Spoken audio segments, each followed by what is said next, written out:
What Brexit will mean for travelers. Britain's departure from the European Union is finally upon us, but after all the warnings of chaos for inbound tourists and problems for UK travelers heading to the continent, what situations will travelers actually face after January 31?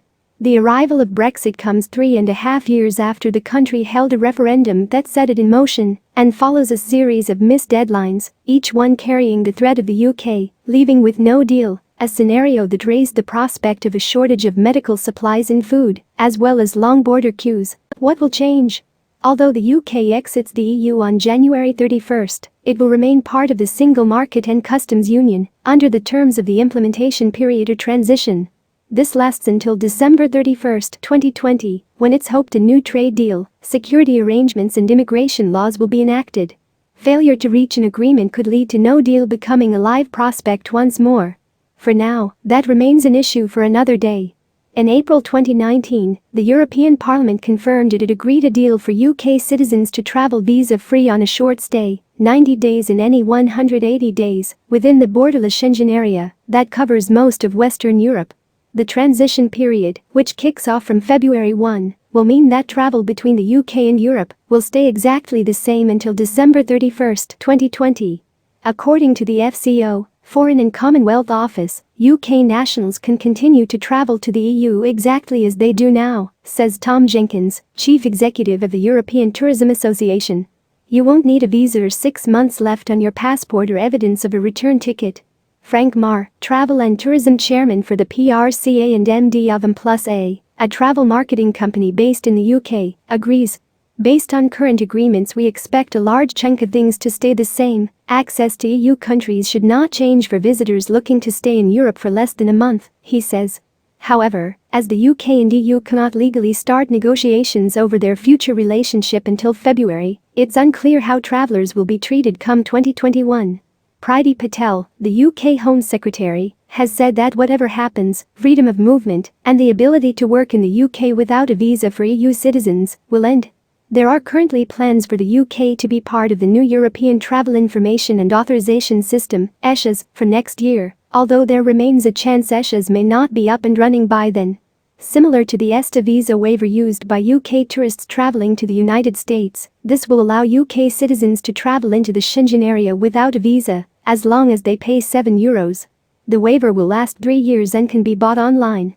However, the UK's participation in ETIAS is dependent on the UK Parliament, ensuring EU citizens can travel on holiday without a visa to the UK, using a similar electronic system. Jonathan Smith, from the Association of British Travel Agents (ABTA), says people were receptive to the idea when the Travel Association conducted research into what was known about ETIAS. The majority of people we spoke with were quite happy with it, as long as it wasn't too expensive or wouldn't take them too long to do, says Smith. One exception to ETIAS will be the Republic of Ireland. Since 1923, the Common Travel Area has meant people from the UK and Ireland have been able to travel between the two countries without a visa. Brexit doesn't change the ease of getting to Ireland or the warmth of the welcome, says Niall Gibbons, CEO of Tourism Ireland. However, the very real chance of the UK and EU not reaching an agreement by the end of 2020 means that frictionless travel across the English Channel could be over for good in 11 months' time. It could well be that we're back communicating on the issues we were talking about at previous deadlines, adds Smith. Such as the need for passports to have extra validity, what would happen with changes to driving rules, and the validity of European health, and what will airports and ferry terminals be like? In the initial transition period, visitors traveling in the UK and the southeast of England are unlikely to see much of a change, with flights continuing to run smoothly. European visitors continuing to travel on ID cards and e-passport gates, still permitted for all international visitors, explains Fran Downton, Chief Executive of Tourism Southeast, which promotes the English region that's geographically closest to continental Europe.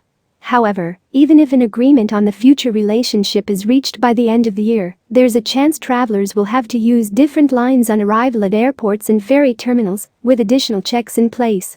This could cause major delays, especially at already clogged airports such as Heathrow, with major concerns about traffic at busy ports like Dover in the UK and Calais in France.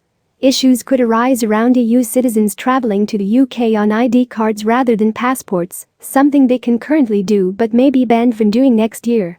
The difficulty lies in the fact that EU countries have a binding obligation to treat non-EU EEA visitors differently, adds the European Tourism Association's Tom Jenkins.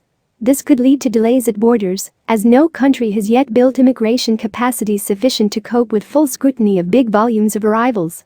Kelly Cook, leisure director at Advantage Travel Partnership, the UK's largest independent travel agent consortium, expresses similar concern. The government also needs to give clarity, as deals are finalized, that the process of entering the EU from the end of December 2020 will not lead to long queues on arrival, as this will deter travelers.